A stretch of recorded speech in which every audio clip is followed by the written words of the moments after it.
Ang susunod na programa ay rated PG. Patnubay at gabay ng magulang ay kailangan sa mga batang manonood. Born on the wrong end of the race, she was a dreamer. And a little schemer. A nutty mutt living a dog's life. But when he'd hear the bell for school, He starts to one drool. day he says, I'll take a chance. Tries his reach for a pair of pants. immigrants. School becomes his favorite pastime. I have buried a bone for the last time. I wanna be a boy. He's an old friend just being Rover. I gotta be a boy. Wish he just was gonna be a boy. Turns out he's a regular Einstein, and Leonard is treading a fine line. Why can't I be a normal kid like any other? Now, Doodlebug, listen to Mother. I wanna be a boy. Dogs. I gotta be a boy. Powerpuff's gonna be a boy. I do not wish to be a dog. Now this browser's ready for trousers. I gotta be a boy. His nose is wet, but you can't bet his teacher's pet is gonna be a boy. Yes!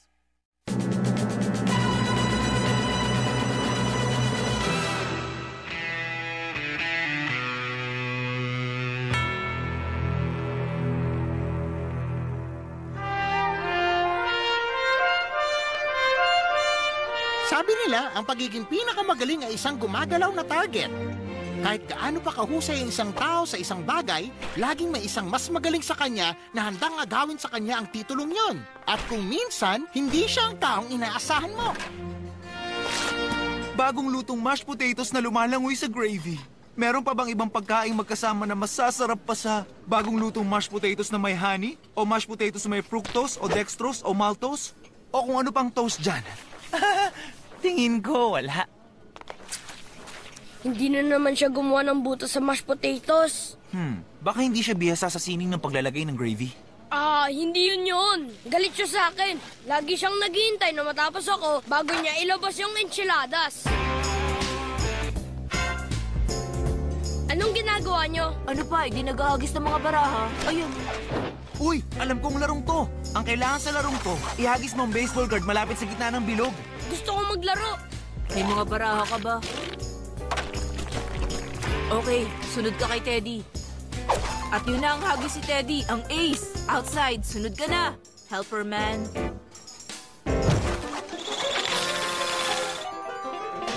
Ang layo, sablay. Si Taylor the player ang sunod. At si Taylor the player nagwagi ng mga baraha. Gusto ko din ng palayaw. Hindi pwedeng, basta mo nalang hingin yun. Kailangan maging magaling ka muna, tulad namin. Kung hindi ako mabibigyan ng palayaw, edi ayaw ko nang makipaglaro. Okay, edi wag. Di naman namin problema kung di ka magaling.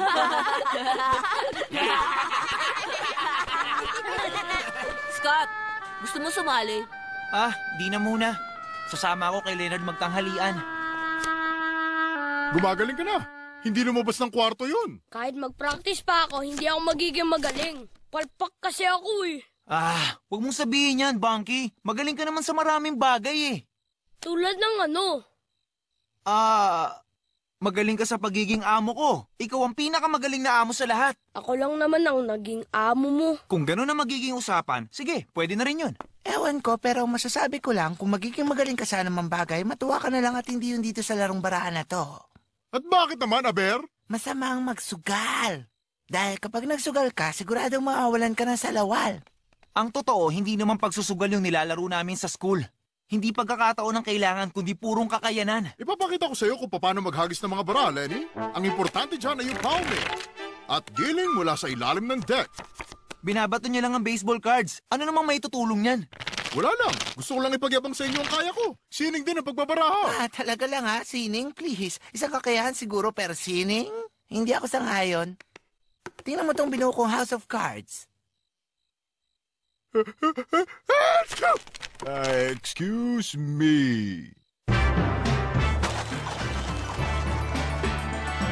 Paano mo nagawa yun? Bibigyan kita ng clue. Tingnan mo ang paa ko.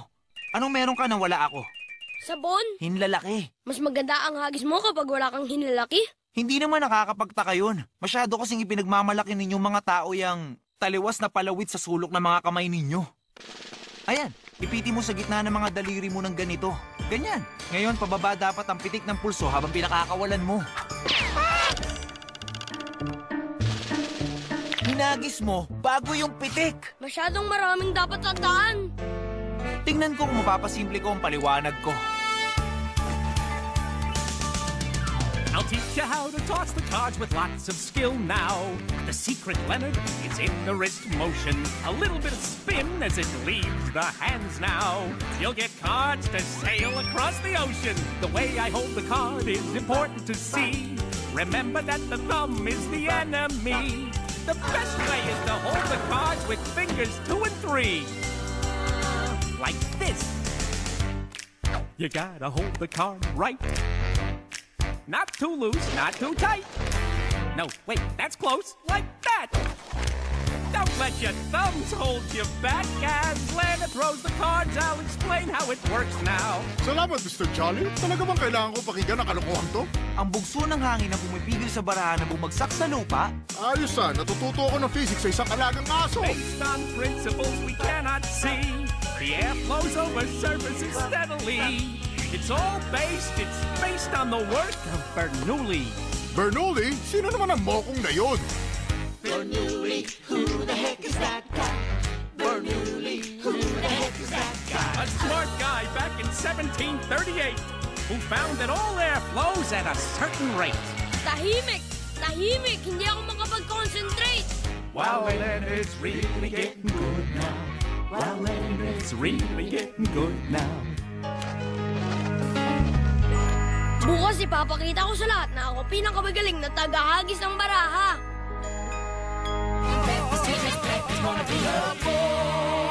Yes!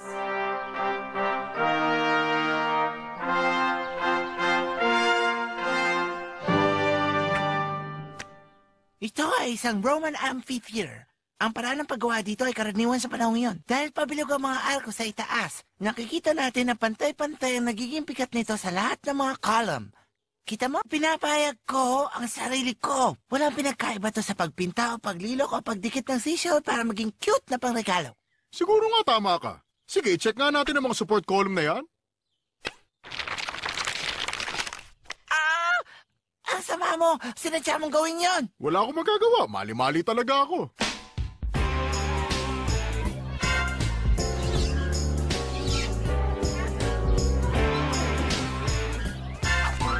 Ayos! Gusto ko uling makapaglaro. 2 baraha lang, tapos agad to. Di ako pa kasi siguro dyan, mga Ginoo. Binigyan ko si Leonard ng ilang tips, kaya humanda kayong mapahanga. Wow, Scott, ayos napahanga nga ako. Oo nga, Leonard, kahit paano tumama sa lupa yung baraha mo. Anong nangyari? Dapat pitik pero naikot ko. Hindi na mauulit yun. Dapat, dahil isa na lang ang natitira nating barahan.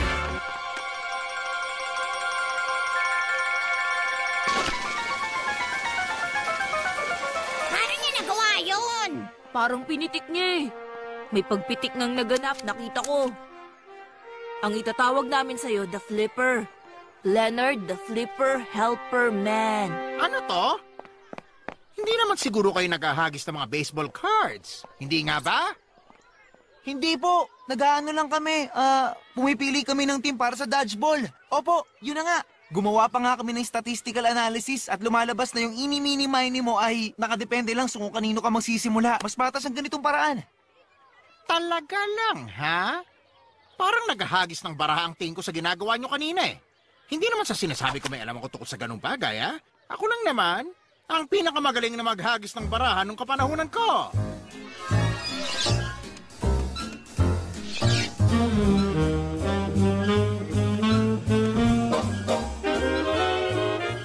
Dito nyo, nandiyan si Crosby. Crosby the Cardman. Wow. Crosby? Sobrang sikat kasi ni Bing nung panahon yon. Bing? Bing? Di ba flavor ng ice cream yun? Kalimutan nyo na nga. Balik tayo. Tulad ng minumuni-muni ko, game ako. Masyado kang magaling eh. Hindi ka namin matatalo. Oo nga. Tama sila. Masyado akong magaling. Kaya kinailangan kong gumawa ng paraan. Ganito na lang. Total tama kayo sa galing ko, kahit kailan walang makakatalo sa akin sa karaniwang laro. Ihahagis ko ang mga baraha ko mula doon sa pinakataas. Doon! Kahit ikaw hindi ganun kagaling, hindi siya mananalo kung mula dun. Alam kong magiging mahirap para sa akin ang tansyahin ng hangin. Pero makikipagsapalaran ako dahil hinihintay ako ng pinaka-cute na babae sa school malapit dun sa puno ng robles. At kapag sumablay ako, hindi siya papayag na makipag-steady sa akin. At hindi na kami makakapag-first kiss.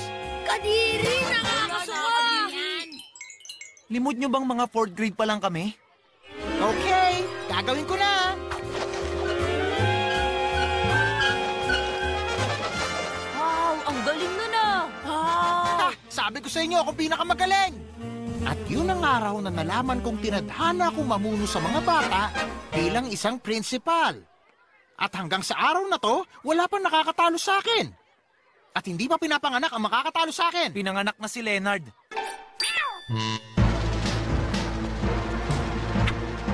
Tama ba ang rinig ko? Hindi ko sinasabing may naganap na hagisan ng baraha. Pero kung nagkaroon man, at hindi ko sinasabing nagkaroon nga, kung lang.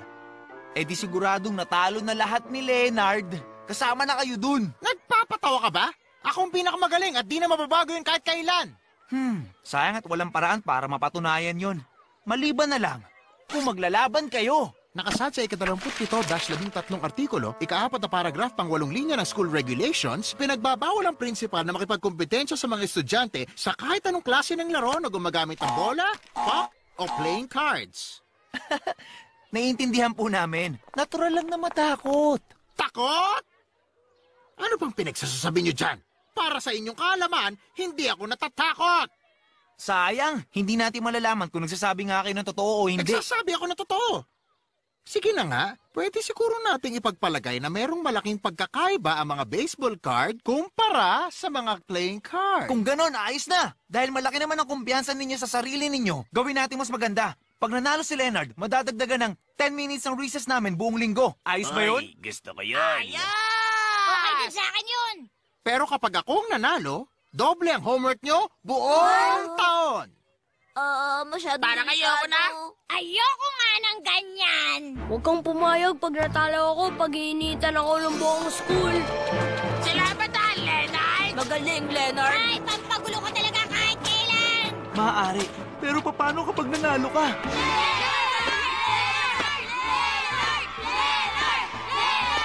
Sige, game! Tingnan natin.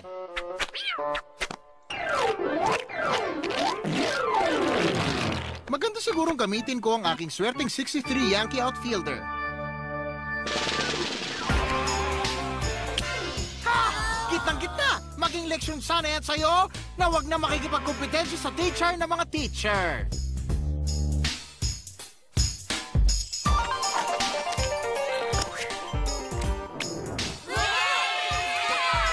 Sino nang sunod?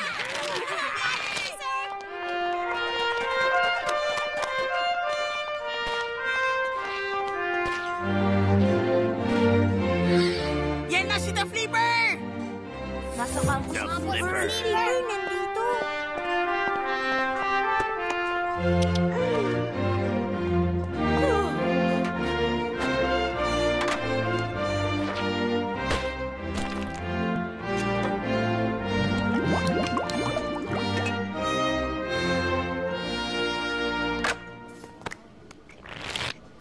O sige, sino na gusto maglaro? Wala na sa aming may barahang natitira. Napanalunan mo na lahat. Ibalik mo sa amin kahit ilan lang para makapaglaro kami. Ayoko nga, napanalunan ko to. Ako ang the best. Oo, at dahil sa swerte, walang kahit sino mang nakakapagpatalsik ng baraha palabas ng bilog. Kaya ko! Di ba, Scott? Siguro ang tamang sabihin, Teka, kung maglaban kaya si Scott at Leonard sa baraha? Oo, ikaw ang nagturo sa kanya, hindi ba? Siguradong kaya mo siyang talunin kahit na nakagapos pa sa likod mo ang mga kamay mo. Kaya mong bawiin ang mga baraha namin. Ano? Lalaban ako kay Leonard? Nako, hindi pwede yun. Masyado siyang magaling. Kahit hindi siya sinuwerte nun, siguradong mananalo pa rin siya kay Strickler. Sinuwerte? Kahit ikaw hindi ka naniniwala sa husay ko? Leonard, kasi tingnan mo, mas tamang sabihin na batay sa simpleng high school physics at tanggap sa karamihang mga prinsipyo ng meteorology na walang sino man ang makakasadya ng ganong tira. Meron, dahil ako ang the best. Gusto ko malaman ng lahat yun. Kung ayaw niyo maniwala, labanan niyo ako nang masubukan niyo. Ano ka ba, kaibigan? Ayokong gawin to sa'yo. Takot si Scott! Para siyang sisiu! Quack, quack, quack! Bibi ang ginagaya mo. Pero ayos lang, naintindihan namin. Gusto mong makipaglaban, ha? Sige, doon sa park. 3:00 ng hapon. Yay! Sa bilis kong mababawi ang barahan ng lahat, May oras pa tayong lahat na gumawa ng assignment bago maghapunan. O sige, pwede rin hindi.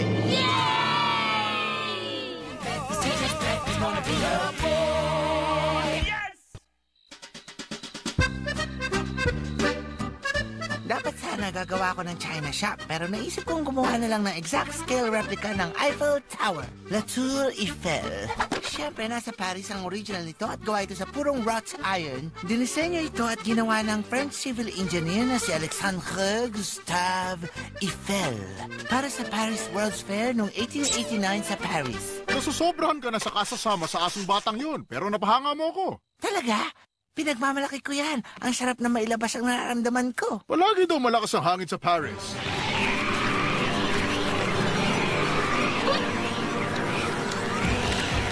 Wag! Itigil mo yan! Tama na!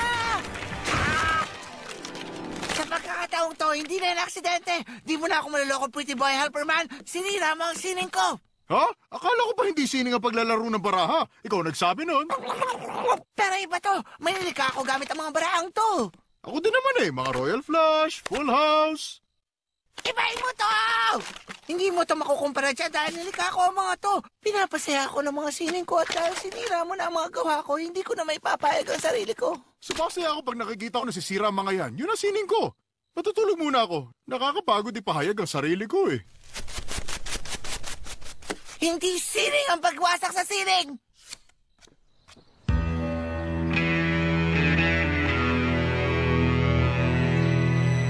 Dude, nasa na sila?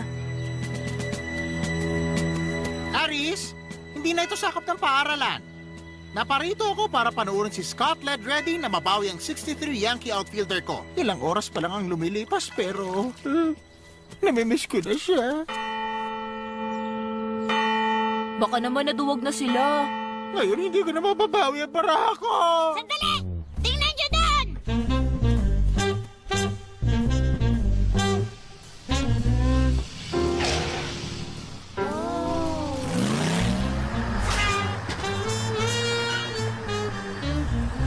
Siya na ba yung The Flipper? Ang macho naman niya. Nag-workout ba siya?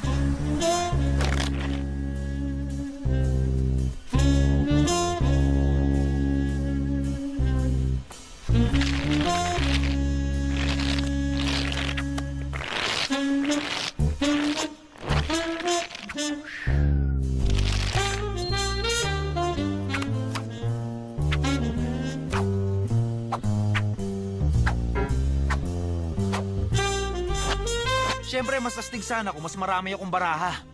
Ikaw ang una maghagis. Bakit hindi ikaw ang unang maghagis? Dahil ako ang una nagsabi na ikaw ang mauna. Ah, ganun. Paano kung ako ang huling maghahagis? Natural na mauna ang unang maghagis kaysa sa huling maghagis. Rules kaya yun. Tignan natin. Siguro, gagamitin ko yung Lucky 63 Yankee outfielder. Ang baby ko. Talunin mo yan. Sinuwerte ka lang. Hindi ko na uulitin. Ang sabi ko, hindi yan swerte.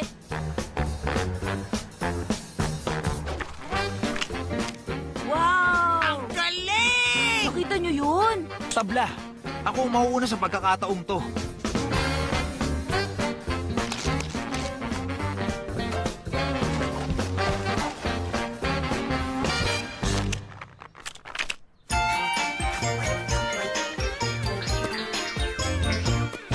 Pasensya na, Bunky.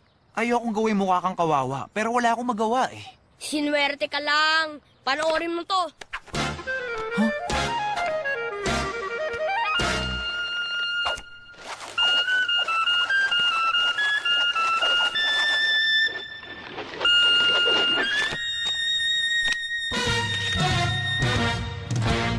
Huh? Astig, ang galing nun ah! Ang bihira. Hindi ako makapaniwala. Sa bumilib ako eh. Aaminin ko, magaling yung paghagis mo sa barahang yun. Ito na ang pinakamagandang nagawa mo. Salamat! Yan ang Empire State Building. Halos puro barahan na gawa sa matigas sa papel ang ginamit ko dyan. Ilang barahang ginamit mo? Ah, naku, hindi ko na nabilang sa dami eh. Bakit mo naman naitanong? Wala naman. Sabi ko, halos puro barahan ginamit ko, diba? Nakalimutan ko yata sabihin, gumamit ako ng anvil.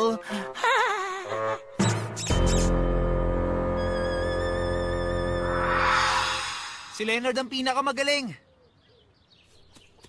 Sabihin mo nga uli yun. Ayoko nga. Ba't ka ba nagkakaganyan? Makipagkamay ka na. Ano nga yun, Scott? Inaamin mong hindi ka magaling na player para magpakintab ng sapatos ko? Okay, suko na ako. Bakit? Dahil ako ang pinakamagaling? Mag-sorry ka! Mag-sorry ako? Ano? Ba't ko sasabihin yun? Hindi mo dapat tinatrato ng ganyan ng mga tao. Malaki ang pagkakaiba kung sasabihin mong ako ang panalo kumpara sa talo na ng lahat. Hindi sapat na may kakayahan ka lang para matawag na pinakamagaling. Dapat mapagpakumbaba ka rin. Dapat may paramdam mo sa mga naging kakumpetensya mo na masaya sila dahil lumaban sila. Nakuha mo nga mga barahan nila, pero hindi ang respeto.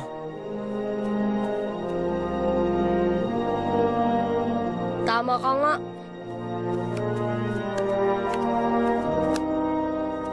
Bakit mo binabalik ang mga baraha, dude? Nanalo ka naman ng pata sa laban. Hindi ko gusto ang mga yan. Hindi ko ginawa to para sa baraha. Alam kong hindi niyo sasabihin na ako ang pinakamatalino o gawing captain ng kickball team. Pero kahit isang beses lang, gusto kong marinig na may magsabing ako ang pinakamagaling sa isang bagay. Pero tama si Scott. Paano niyo sasabihin na magaling ako kung naiinis lang kayo sa akin? Sinira ko lang ang laro. Pasensya na.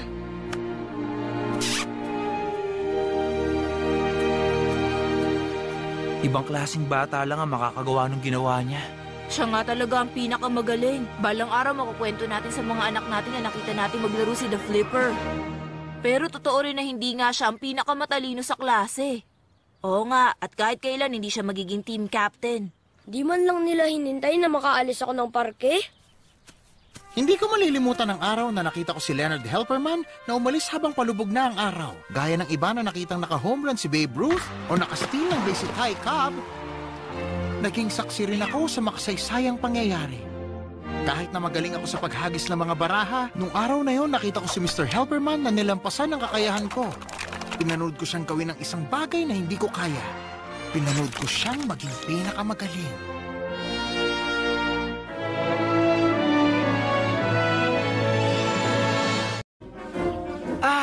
Baseball. Ang amoy ng pintura sa foul line. Ang halimuyak ng mound. Teka, parang mali yata yun.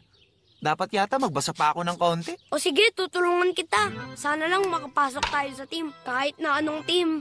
Padaanin ng walang kasing galing na coach at bida ng fighting festering sword! Hinagis mo bago yung pitik. Masyadong maraming dapat tandaan. Tingnan ko kung mapapasimple ko ang paliwanag ko. I'll teach you how to toss the cards with lots of skill now. The secret, Leonard, is in the wrist motion. A little bit of spin as it leaves the hands now. You'll get cards to sail across the ocean. The way I hold the card is important to see. Remember that the thumb is the enemy. The best way is to hold the cards with fingers 2 and 3. Like this. You gotta hold the card right. Not too loose, not too tight. No, wait, that's close, like that. Don't let your thumbs hold you back. As Lana throws the cards, I'll explain how it works now. Salamat, Mr. Jolly. Talaga bang kailangan ko pakinggan ang kalokohan to? Ang bugso ng hangin na pumipigil sa baraha na bumagsak sa lupa. Ayos natututo ako ng physics sa isang alagang aso. Based on principles we cannot see, the air flows over surfaces steadily. It's all based on the work of Bernoulli. Bernoulli? Sino naman ang mokong na yun? Bernoulli, who the heck is that guy? Bernoulli, who the heck is that guy? A smart guy back in 1738 who found that all air flows at a certain rate. Tahimik! Tahimik! Hindi ako makapag-concentrate! While Leonard's really getting good.